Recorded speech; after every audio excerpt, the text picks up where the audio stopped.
BBOR Black Box Online Radio, coming to you from West Virginia.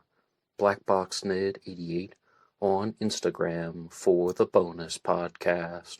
And welcome to BBOR, the home of true crime talk radio and your premier destination for unsolved mysteries, criminal psychology, and exploring the dark side of cyberspace. My name is Ned DeHaan, and I am your host, as well as the creator of AstroPsych 400 here on YouTube, and regular contributor to the Zodiac Killer channel. And a great way to support these shows is just by listening to some more content. But you can also go over to Amazon.com and have a look at the book Killer on a White Horse, written by me, Ned DeHaan. It is a novel, murder mystery, inspired by the Zodiac Manson connection, but it is indeed fictional. However, who doesn't love a good mystery? And there is always the TeeSpring page. Feel free to check out some of the merchandise. And remember, being weird is not a crime.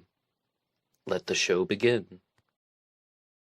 Alright, hello everybody. Today is Monday, another Zodiac Monday. Welcome to the show. Just a couple of quick announcements before we begin.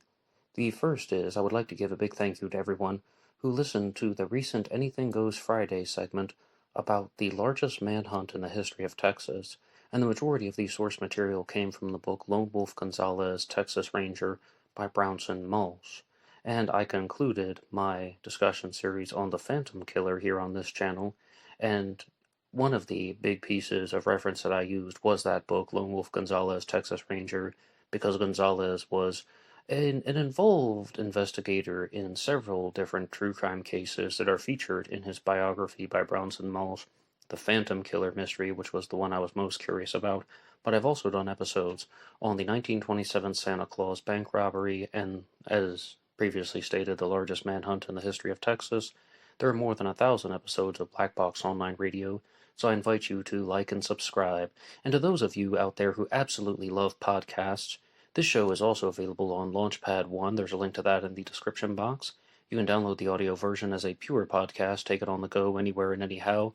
Be one of the thousands of people to download Black Box Online Radio. And a true crime news, Zodiac Killer news statement. The podcast Serial Killers Eat A will be releasing some new episodes about the Zodiac Killer in the near future. That is a Zodiac Killer original production, and I am the narrator of that one as well. And please look out for that one on Spotify as well as anywhere you get your podcasts, including iHeartRadio. Serial Killers Eat A. The first series is dedicated to the Zodiac Killer. And if you would like to support any of these efforts, you can go over to BuyMeACoffee.com. There's a link to that in the description box. That allows you to make a donation or contribution to help support the show. BuyMeACoffee.com is also something that can be shared on all social media if you so choose. But more importantly, anybody who makes a donation or contribution will get a shout out here on Zodiac Mondays. And the final announcement is, for this week's Anything Goes Friday segment, I will be getting back into the world of Stephen Avery and Making a Murderer, and I will be doing a book discussion on Convicting Avery. So lots of things to tune into, so please feel free to like and subscribe, and look out for some discussions here on BBOR, not only book discussions, anything under the sun and in the darkness will be covered on the Anything Goes segments, as well as the Wednesday shows featuring lots of things about serial killers. I think that in terms of Zodiac Killer news, the absolute biggest story of the last 7 days has been an article that came out in LA Magazine talking about Jared Kobeck and his Zodiac Killer suspect Paul Doerr, Doerr. But one thing that I hope is going to be Zodiac Killer news in the near future is a new series of episodes will be available on BBOR starting this weekend about the Zodiac Killer. Please look out for a special bonus episode about some material that I've never covered before on the channel, and I can't even tell you too much.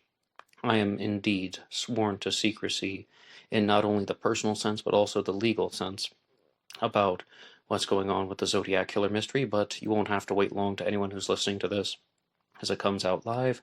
Saturday, there will be a special bonus episode talking about more Zodiac Killer news. But for the time being, let's discuss Paul Doerr and his recent feature in LA Magazine. The title of the article was, "Has the Zodiac Killer Mystery Been Solved?" Parentheses. Again? Question mark. Absolutely amazing. And I do have to give credit to the author of this text, whose name is Aaron Gell, Gell. And this appears to be someone who is, again, approaching it from a thoughtful standpoint. And it doesn't appear to be overly harsh on Kobek. It doesn't appear to be overly cozy to him. The article that was featured in LA Mag seems to provide somewhat of a balanced take on the subject. But one of the points is that Jared Kobek is the author of 2 Zodiac Killer books. One of them is Motor Spirit, which I've done a book discussion about here on the channel in 2 parts. Another one is called How to Find Zodiac, which I am currently reading, and I did my first response last week on the Zodiac Killer News Report, and later in this episode I will be talking about the book Motor Spirit. But as Paul Doerr's own daughter pointed out, these books cost $17.95, and even though the book lists her father as Kobek's prime suspect in the Zodiac Killer mystery, she was reluctant to buy it. I also held out for quite a while. And another thing that I thought was really interesting about this article in LA Magazine was that these books have not come out last week or last month. They've been out for several months now.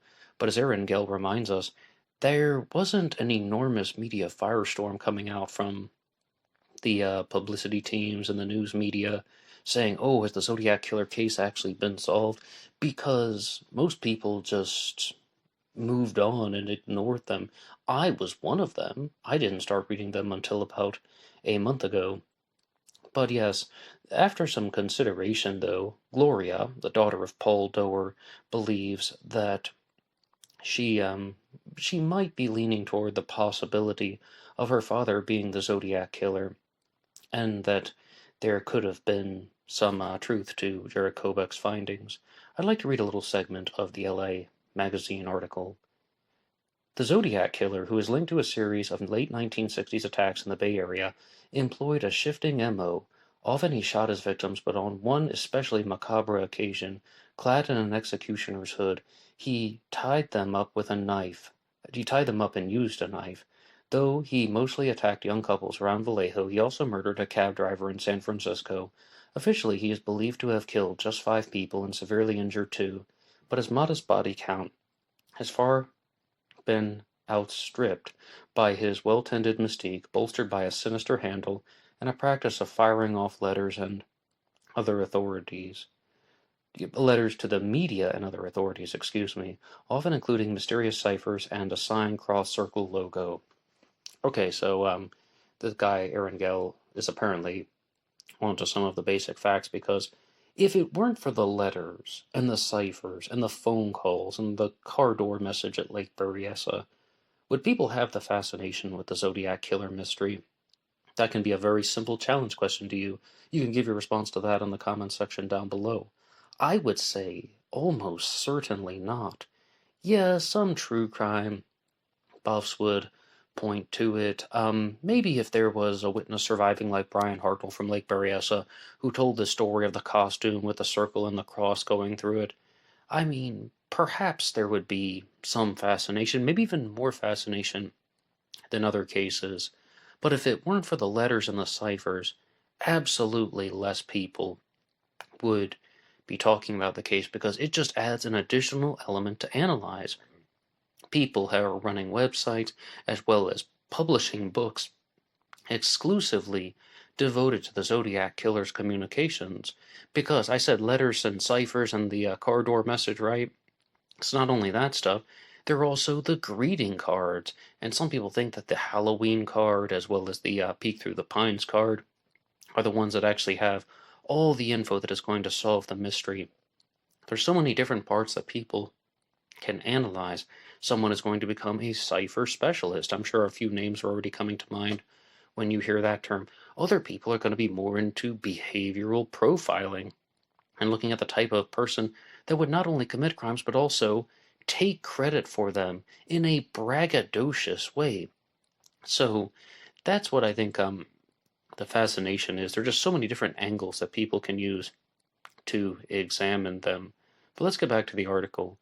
Perhaps his greatest cultural contribution, if one can tell, is that he popularized a tone of smug superiority that attention-hungry outcasts, both fictional and real, such as somebody like Hannibal Lecter or the Riddler from the Batman movie, to the aforementioned Ted Kaczynski, those are examples of fictional and real killers, and a substantial subset of 4chan dwellers have sought to emulate ever since. Meanwhile, his cryptic puzzles brought a seductive element of interactivity to the crime-solving era. And, I definitely agree with all that. And when it comes to serial killers like Ted Kaczynski, though, it's important to remember that he is a Zodiac killer suspect, and you can share anything you like about Ted Kaczynski in the comments section down below. If you think he is a reasonable suspect, or if not, provide your reasons why. And the Riddler that was featured in the recent Batman movie with Robert Pattinson was directly based on the Zodiac killer. Now I'd like to move ahead in the article a little bit, because we want to hear about how does Jarrett Kobek land on this suspect, Paul Doerr. Kobek knew a bit about the early years of sci-fi and fantasy fandoms, how these communities had begun taking shape around an array of obscure self-published zines. On a hunch, he did a quick search for fanzines and Vallejo. That's how he stumbled on a suspect of his own, who had somehow escaped attention for 5 decades. The second hit for Kobek's search was on a zine called Type Beam. In it he noticed a letter to the editor by a man named Paul Doerr, who criticized the Postal Service and suggested citizens fight back by addressing their letters with 1-cent stamps. Kobek immediately thought of another piece of correspondence mailed by the Zodiac Killer to attorney Melvin Belli and postmarked around the same time with 6 1-cent stamps. Just a coincidence? Nothing to get excited about, he thought. This was precisely the species of random fluke that got Zodiac researchers into trouble. Oh, absolutely. I don't mean to interject too much, but that is somewhat of the point. I think that interjections will be required as they are due. Well, yes, 1-cent stamps. You're going to have to do a lot more about, how about something like DNA or fingerprints? Or maybe discovering the Lake Berryessa hood, or some type of matching to a witness description. You're going to have to do a lot more than 1-cent stamps, so you shouldn't even think twice about something like that. Especially knowing how easily available they were. Have you ever seen 1-cent stamps? I sure did as a kid, right? Although Kobek might indeed hate the internet, he's highly attuned to its utility. He searched Paul Doerr, he searched the address. Doerr, it immediately became apparent, had left behind an abundant paper trail, copious amounts of letters to the editor, a slew of classified ads and articles of his own. Kobek spent the next dozen hours glued to his couch reading Doerr's works. Some of the writing had an oddly familiar ring, but Kobek remained skeptical. I'm like, this is too crazy, he says. I don't want to do this. He's not Zodiac. When he discovered Doerr, he had some published zines of his own, some of which were held by various libraries. He resolved to track them down. The first one he came across was Habitalia Volume 1, included a detailed discussion of Tolkien's fandom use of the author's fictional runic language called Cirth for creating codes and ciphers. Ciphers spelled Cyphers, mind you, published in 1970, just when the killer was posting letters with the ciphers of his own. It is included as an example of bearing some resemblance to the Zodiac's handiwork. And like Zodiac, Doerr had used an arcane spelling, of the word cipher. That's spelling it with the CY. Huh? Is the next line that's actually written out. And as I said, the author of this LA Magazine article does give a healthy dose of skepticism. Like, all right, where are you going with this? You found that he wrote letters to the editor? I will give you a challenge. Can you think of a Zodiac killer suspect off the top of your head who wrote letters to the editor? Already I'm thinking of 3. No, wait, 4. this is something that people did. I have written a letter to the editor in the past, and have you ever either done that or contemplated doing that? And I get where the writer's saying, well, how's all of this tied together? Kobach kept digging. In Habitalia Volume 2, Doerr expressed enthusiasm for the Society for Creative Anachronism. I can't talk today, I'm sorry.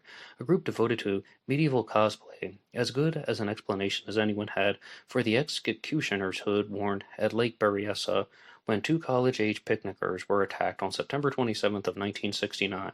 It turned out that a Renaissance fair was taking place in the same area on that very day. No, I'm not impressed by that at all. I mean, excuse me if I don't sound extremely open to the idea. Like, what on earth is he talking about? I don't see an ounce of connection between the Zodiac Killer's Lake Berryessa costume and a Renaissance fair. Is there something that would suggest that this was a Renaissance costume? Was he carrying some type of medieval-looking sword, or a mace, or some type of cudgel or flail, or some thing that just screams medieval Renaissance fair? No, he attacked them with a knife. He was carrying a handgun, for goodness sakes. It could have been a .45 caliber handgun based on some observations that Brian Hartnell made when they asked him to look at different types of handguns, and Brian Hartnell said that it may have been the .45. That seemed like the closest resemblance. Yeah, okay, that seems like something that someone would bring to a Renaissance fair when they're playing a part. Right, right. I absolutely do not think that's a solid observation on Doerr's part. Oh, not Doerr's part, on Jarrett Kobach's part. Another of Doerr's scenes was called Pioneer, which focused on survivalism. One issue contained instructions for making a bomb with ammonium nitrate and fertilizer known as the ANFO formula. The same formula Kobach noted that the Zodiac had outlined in one letter, and perhaps tellingly, both Doerr's and Zodiac's instructions contained some errors. Well, that actually seems like to be something that is a little bit more substantial, and as I said, give credit where credit is due. That does appear to be a little bit higher on the totem pole in terms of something that is a link. I will give him that, but it could just be a coincidence. In other words, Kobach saw in Zodiac's particular obsessions an area of expertise that was sort of a mental fingerprint to help identify him. I mean, these are good. These are solid points that Paul Doerr has somewhat of a loose understanding of explosives, and as Kobach would point out, that if he's making an error, the Zodiac only demonstrated a loose understanding of explosives, definitely not a very strong understanding of them, very mild, very weak. And the Zodiac also wrote in a letter that he wanted to detonate a bus bomb, but it turned out to be a dud because he got swamped out by the rain that they had a while back. So I think that that is just could be anything though. That could go either way. Kobach spent 9 days reading every scrap about Paul Doerr he could find. In March, he compiled his findings in a sober 19-page document loaded with caveats. Well, was he drunk when he wrote the other stuff? He addressed the dossier to the Major Crimes Division of SFPD and other relevant law enforcement agencies. Then he waited. It doesn't surprise him that the cops never reached out for additional information.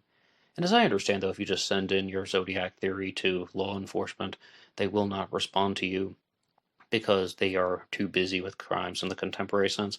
Or maybe it's just they're simply waiting to solve the case in a different way. I think that it could go either way. So I'm you're just I don't want to speak on their behalf, but you're not going to hear any results back. But the next part of the article does talk about how Jarrett Kobach does indeed contact Gloria, the daughter of Paul Doerr, and they have several phone interviews with Gloria spanning 3 months, and they developed a highly complex portrait of her father, an eccentric outsider with sharp intellect and a wide range of interests. Though he never graduated high school, he was a lifelong autodidact. Okay, lots of new words for me. Sorry, I'm not a dictionary.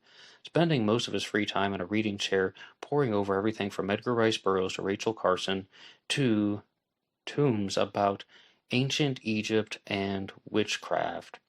Now, that could actually be somewhat important because some people believe that the Zodiac Killer's first cipher contained the message that when I die, I will be reborn in paradise, and those whom I have killed will become my slaves. And the thing about slaves in paradise comes from Egyptian mythology.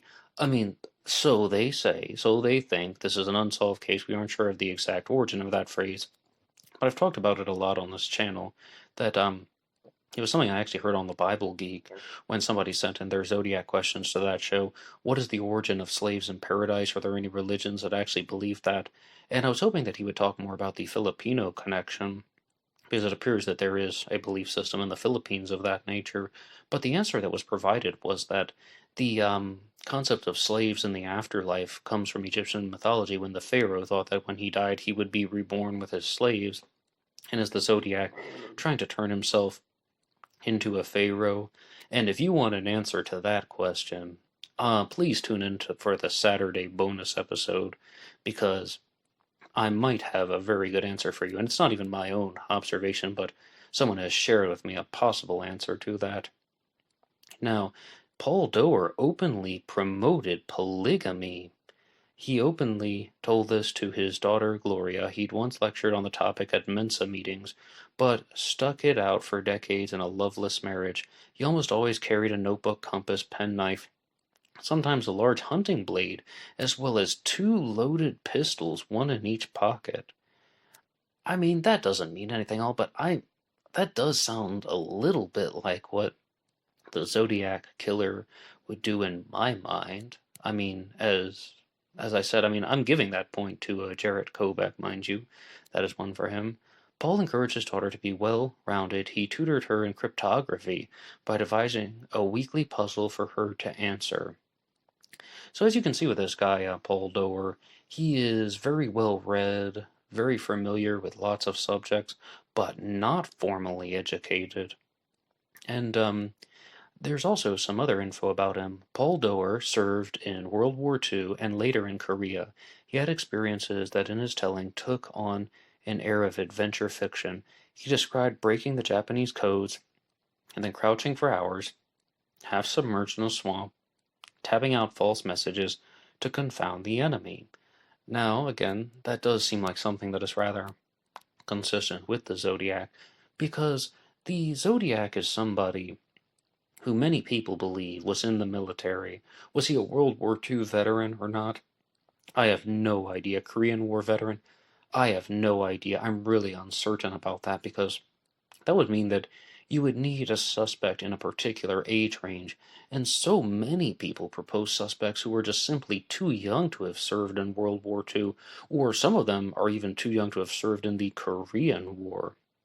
But as you see, Paul Doerr has familiarity with codes. He has familiarity with certain aspects of military training. He liked to write letters to various media outlets. He liked to publish his own writings and findings. And he's also an asocial person, like maybe I should say antisocial, not meaning like he doesn't like to talk to people. Antisocial meaning going against the social norm, deviant behavior, endorsing polygamy. And as I said in last week's episode, it's in Jarrett Kobeck's theory that the zodiac symbol actually came from the militant group the Minutemen, because they used a similar symbol. And here's even another somewhat controversial idea that is mentioned in the LA Magazine article. He started talking about how all those Jews didn't die in the Holocaust, and he's going on, oh, they're all a bunch of wine babies, wine spelled Whine. All right, need I say more? He has lots of controversial opinions and belief systems on many different things. So, what is your response to any of this? Do you think that the info that you have just heard about Paul Doerr as a Zodiac killer suspect has any value or merit? Or do you think that it's evidence against him? I mean, he's a Holocaust denier, more or less, based on that one sentence, if that is indeed true. Is there any of that info in the Zodiac's letters that would suggest that the Zodiac was either anti-Semitic or a Holocaust denier? Most of what I think of when I think about who the Zodiac killer didn't like or what he didn't believe in was targeting the police officers, calling them the pigs or the blue meanies, and also taunting the police, because the Zodiac is mostly taunting the police and the media. Granted, those are the two agencies that are trying to capture him, but there definitely seems to be more of a focus on that, and also the Zodiac is very much full of himself as opposed to trying to tear down any particular race or group of people. Does it mean anything to you that Paul Doerr was not university educated? Because some people out there will simply state that they only think that the Zodiac Killer was a college graduate, university graduate, and then postgraduate educated. We're talking master's or PhD level, because they find mathematical clues, or it appears that there is a high understanding of mathematics used in the Zodiac creations, and that the solutions to the mystery might actually be very mathematical in origin. And also, the Zodiac is talking about radians and inches along the radians. Now, is this just some guy who has read lots of books, and again, someone who is well read with military training, and then he put it all together himself based on things that he just encountered? Or was he formally educated? You be the judge and tell me what you think in the comments section down below. And as I said, I was already reading the books by Jarrett Kobek. I did the two-part discussion on Motor Spirit, and then I started How to Find Zodiac. And if you like hearing about Paul Doerr, you're in luck, because this episode is going to have loads of things about him. And I would like to go to his book now, How to Find Zodiac, and talk about some of the things that are in the middle section of the book. In last week's episode, I was talking about the beginning.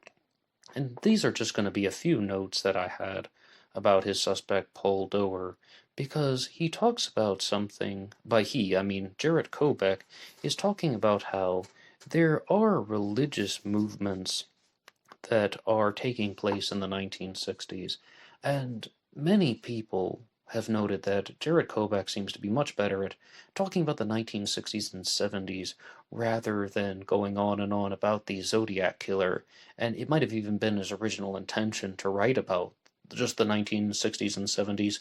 Motor Spirit is even more or less, the title that is more or less referring to the nasty vibes of the 1960s, so to speak.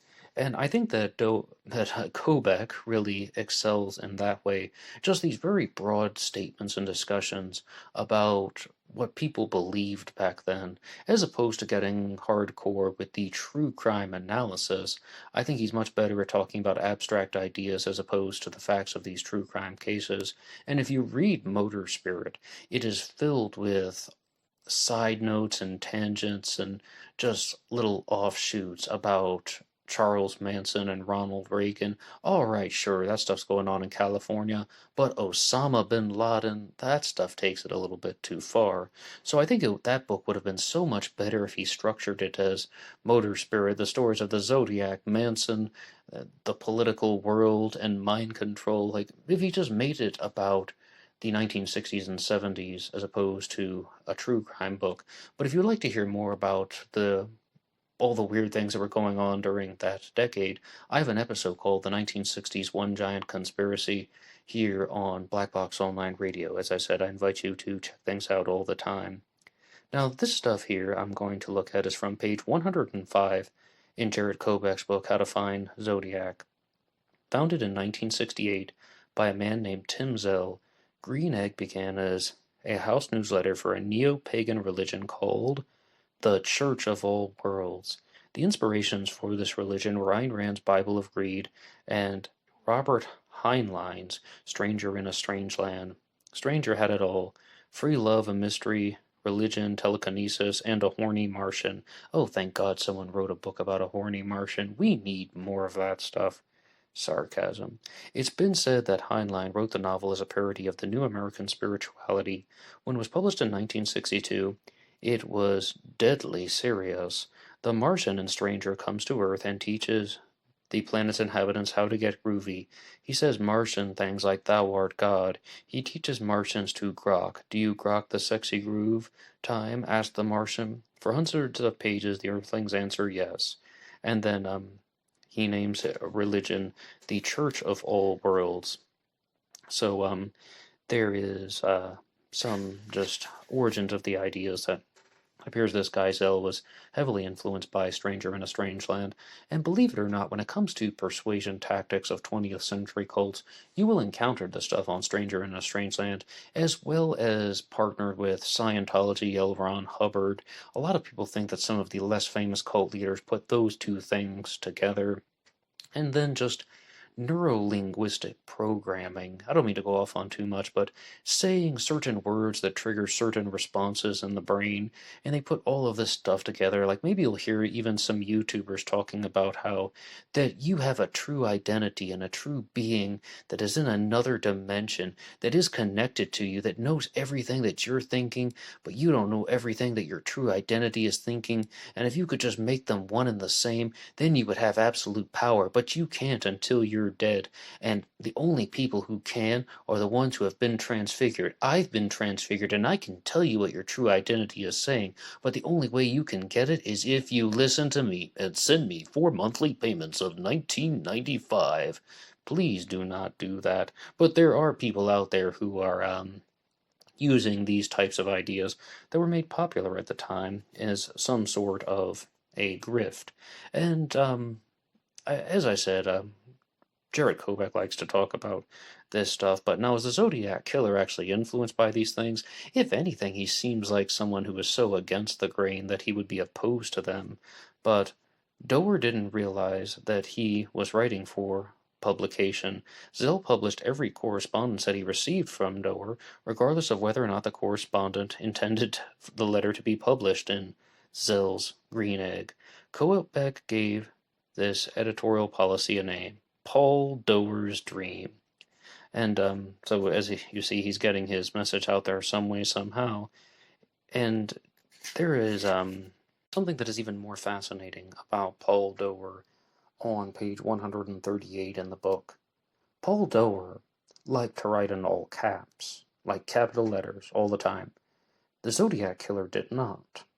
But what's interesting is that there was the Riverside Confession that was mailed in 1966 after the murder of Sherry Jo Bates, who was thought to have been either the first Zodiac victim or one of the first potential Zodiac victims.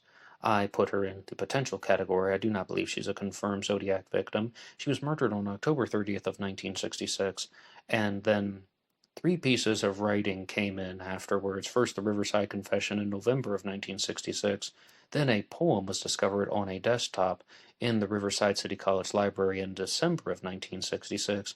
Then in the spring of 1967, there are 3 handwritten letters that say either Bates had to die, there will be more, or she had to die, there will be more. But the Riverside Confession is typed and written in all capital letters.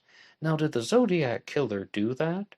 Well, what if the person who was responsible for these crimes was altering their writing style? And what if there was a specific date that you could pinpoint when they decided to start altering their writing style? On page 139, Paul Doerr's next fanzine, Pattern Number 2, was published in March of 1969. It was like Pattern 1, except 2 illustrated pages accompanied by 4 pages of text, and Doerr had abandoned all capital letters. So, Paul Doerr has altered his writing style right before the Zodiac comes out with his handwritten letters that are not written in all capitals. Does that mean anything to you? It would, but I think from reading Motor Spirit, if I recall correctly, Jared Kovac doesn't believe that Paul Doerr committed the Bates murder. I do think that that is an interesting observation all the same, though, that maybe just this is an if there was some type of specific reason or date even. You don't even need the reason that they could pinpoint when this individual changed the particular writing style. What do you think? You can answer in the comment section down below. So, I would like to go to one final observation for this episode from the middle section of the book How to Find Zodiac by Jared Kobeck, and this is from page 144. This again, I think, is one of the stronger parts of Jared Kobeck's theory involving Paul Doerr. In two of Doerr's three texts, the ones predating Lake Herman Road, there was a commonality, whatever their stated topic. What stood out was Doerr's anger toward hippies and the counterculture, and his, wait for it, threats of violence against the young, the dropouts, and the freaks. Of the Zodiac's 7 known victims, 5 were students. The remaining 2 were 19 and 22 years old. With Patter, number 2, the first publication after the Lake Herman Road murders on December 20th of 1968, the threats disappear. Paul Doerr might make fun of hippies, but he stopped writing about poisoning them. The theme does not recur in any subsequent mailings or fanzines. Now, this is going to require a couple connecting dots on our part, but I think that you are perhaps on the same page as me when you can get the idea 100% crystal clear. What Kobeck is trying to say is that this guy was threatening people, he's saying these ridiculous violent things, and then, if the suspect actually committed murder, there was no reason to threaten anybody in a magazine. He doesn't need to hide behind the typewriter anymore, writing in his all caps. He's done it in real life, and he doesn't want to draw attention to the fact that he has done it in real life. And even in March of 1969, he's going to alter his writing style so that people aren't going to be thinking that it's the same person. All right, I follow everything that you're saying, Kobeck, but is that what really happened? And because let's also be very clear, Jared Kobeck's a decent storyteller. Jared Kobeck is a decent writer, and he's good at putting all these ideas together and creating a narrative. And there's some cleverness that does go into his work, but was Paul Doerr actually the Zodiac? A lot of that stuff is coincidental, circumstantial, but you be the judge. I just wanted to point out that I can comprehend some of the points that he is making in his presentation. What do you think about that? Right now I would like to move on to the next segment here on the Zodiac Monday. And this is going to come to us from Dane Ross, who sent this into the Instagram page. Anybody can write the show at BlackBoxNet88 on Instagram. There's also a Facebook page and an email address posted in the description box. And Dane writes, "Hey, I'm one of your subscribers on YouTube. Just had an idea on how the Zodiac case will probably be solved in the future, and thought I'd share it with you. So there's been a lot of improvement with machine learning these days. For example, facial recognition, art, chess, etc. I'm sure you know how it works, but in case you don't, here's a simplified description. In machine learning, there are essentially two AIs pitted against each other. We'll be using the art machine learning process as an example. One AI creates a fake piece of art, and the second AI is tasked with determining whether or not the first AI's picture is real art or fake. Each AI has a slight variation in its coding. If the first AI tricks the second AI, its new coding stays. If the second AI detects that it is a fake, its coding stays. They leave their simulations running for thousands of cycles, with both AIs improving exponentially until they end up with the first AI with the ability to create amazing art. How they did it with facial recognition is by having the first AI showing the second AI different photos of the same person and other times 2 different people until the second AI could spot the difference every time. I believe once someone does the same thing with the process of handwriting, maybe they could use DMV records or location and time and era. We know the Zodiac must have had a driver's license, and likely he signed some sort of documents at some point. Maybe even some documents in plain sight, and could be hidden with his plain handwriting. Anyways, I just thought that you could make a good YouTube video about this. Dane, thank you so much for sending this in to the Instagram page. And I really thought that when I was first reading that message, that what Dane was saying is that they're going to go look at the composite sketch and compare that to different suspects until they get a match. That, I think, is a bit of an uphill battle because that's, of course, not a photograph. That's an artist rendering based on someone who saw the Zodiac, more than one person, of course, but I think you get the idea. But to use handwriting, that would be something that's a little bit more admissible in court, so to speak, or that handwriting experts, well, it would be beyond handwriting experts using AI to identify somebody's handwriting, going through thousands or maybe hundreds of thousands of cycles and finding out, yes, this is the person's handwriting. No, no, it doesn't just look similar. This is the person who wrote it, and these are the very intricate and technical reasons why. I was even trying to think about how I would fudge the facts with some sort of technical jargon, and as Dane was fair to say, or Dane kind of asked me, rather, are you familiar with artificial intelligence? Mostly not, but I think that that's a really solid observation, and what if they could find, firstly, using this method, that these letters are authentic and these letters are not? That's the stuff that I've been so amazingly curious about over the last couple weeks, months, or years, because there's just such a big debate from people. Were these letters actually written by the Zodiac Killer? Were they copycats? Were they letters that were written for some other different ulterior motive? Like, for example, one guy proposed the theory that his Zodiac Killer suspect was murdered in 1974 by his own daughter, and that she wrote the Red Phantom letter, also known as the Count Marco letter. So I can see how people are formulating different theories, but what if you could actually get answers? Amazing stuff. Okay, so the next part of the show that I would like to talk about would be continuing with the discussion on Sign Z by Edwin Baird. How did the Zodiac Killer create the persona? The serial killer who operated in California in the 1960s, as well as mailing in all these letters and making the phone calls. Why? What is that coming from? And Ray Grant, author of Zodiac Killer Solved, as well as the novel Zodiac Killer Dreams, was even composing a list of some of the possible Zodiac influences in chronological order, which I read off during last week's Zodiac Killer News Report. But to talk about one specific item on the list, I completed the story Sign Z by Edwin Baird, which was originally published in Detective Story magazine in 1921. If you didn't hear that episode, which was 2 weeks ago, then I would like to just give you some of the major points. Number one, there is a serial killer out there on the loose named Z, and not only does he commit murders, he also calls them in, and he says, "This is Z calling."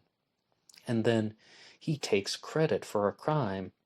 And then there's this very mumbled, almost inaudible or indistinguishable term that says something about apple seeds.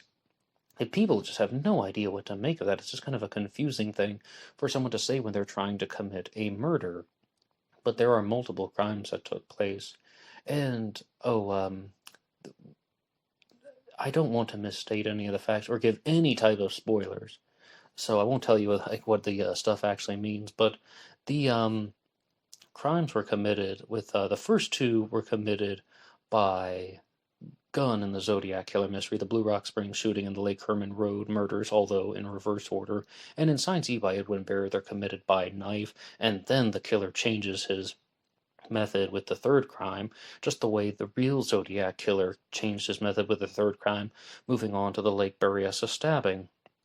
But an interesting note about the story Sign Z by Edwin Baird is that the Zodiac, the killer named Z in this one, excuse me, again, in the story, Z, a serial killer, is targeting banksters, the presidents of banks. And if you do read the story, you will find out why. But Does that, all I will say is that there's a specific reason. It's not an accident, it's not a coincidence, they're not just easy targets. The Zodiac Killer is targeting people who are younger, in the teens and 20s. Even Paul Stine, the final Zodiac Killer victim, was only 29 at the time he was murdered. So, does that not suggest something, that he has some issue with younger people? And the letters and the ciphers and the phone calls are mailed where? To the police and the media, especially the media. The phone calls, of course, are going to police dispatchers, whereas the first letters are mailed to the San Francisco Examiner, the San Francisco Chronicle, and the Vallejo Times-Herald newspapers. And I just want to ask you this. Do you believe that the Zodiac Killer could have some type of personal, first-hand connection to newspapers or law enforcement? I'm not just talking about some guy that liked to read the newspaper, maybe working for one, maybe he worked in law enforcement, and as Thomas Henry Horton, author of The Myth of the Zodiac Killer, likes to remind us, that in the 1960s there was this type of interlocking relationship between law enforcement and the newspapers, that many newspaper journalists were at the crime scenes as well, and they were taking notes that would even be used by the police. So there is some type of overlap between these professions. And even if you don't accept that, journalists are reporting on the stories, but where are they getting their stories from? Well, things that police officers are investigating. Do you think that there's some type of connection there? I would say 90% yes, 10% no. Very, very strong possibility that the Zodiac Killer either worked in one of those professions at one time, or maybe had a very close secret pal who worked in one of those professions at one time, either law enforcement or journalism. But what do you think? You can put your answers in the comment section down below. And the final thing that I would share with you on this Zodiac Killer news report is that we are approaching the anniversary of the Lake Berryessa stabbing, the third crime in the Zodiac's crime spree, which occurred on September 27th of 1969. Another year has come and gone, and we have seen the passing of the murder of Cecilia Shepard, and I hope that everyone is remembering her and saying rest in peace. And there will not be an episode that is going to be coming out in as an anniversary or memorial other than this segment. September 27th, I believe, is a Tuesday, and it's going to be truly a day of mourning. And as Brian Davis, the host of the Tate LaBianca radio program, said, that he stopped doing anniversary episodes for the Tate LaBianca victims, saying that we can use it as a day to truly let the victims rest in peace. So that's the way that I'll be approaching it on Tuesday. However, I would just like to use this Monday as an opportunity to say one more time, rest in peace to Cecilia Shepard, and one day, I hope that her killer is identified, there is closure, the story is put to rest, and that we actually get answers. And maybe it'll be done through using AI to identify somebody's handwriting or fingerprints, or perhaps it'll be done in a different way, where people are going to be finding some type of DNA. Maybe they'll even discover the Lake Berryessa hood buried somewhere, or even in somebody's attic in a box, and it'll have Cecilia Shepard's blood on it, or Brian Hartnell's blood on it. They'll be able to do some definitive DNA connection, and they'll be like, yep, this is the real thing. So, that could put an end to the Zodiac Killer mystery. Something like that, I think, could solve the case. But I'm very curious about how artificial intelligence will be used in the future. And you heard a lot of things about Jarrett Kobach and his suspect Paul Doerr. I think it's really odd that I kept switching up Paul Doerr and Jarrett Kobach's name, saying Paul Doerr when I meant to say Kobach, because this is a book about Doerr written by Kobach. But I don't think that's too shocking. I mean, Jarrett Kobach has put his reputation on the line by putting out these two Zodiac Killer books, and I would really hope that he had good intentions. Alright, I follow his narrative. That just means he arranged it in somewhat of a reasonable order.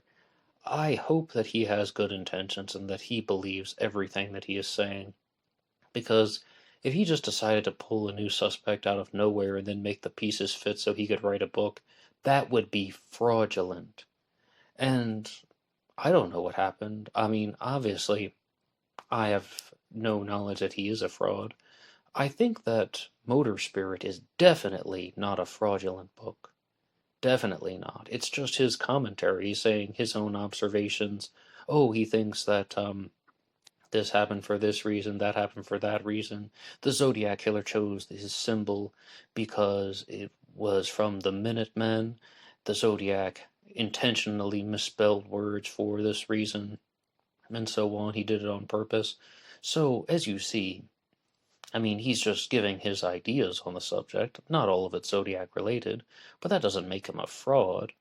Now, with this stuff about Paul Doerr, if he didn't believe that these observations were true, that'd be fraudulent, and I do have my doubts about him from time to time, but overall, I would say, no, he isn't a fraud. He's just somebody who proposed a different suspect, a new possibility, and wants to see where his story can go. Thank you so much for listening to this episode. Anybody can write the show at BlackBoxOnlineRadio at AOL.com. You can also get me on Facebook. My personal Facebook is in the description box.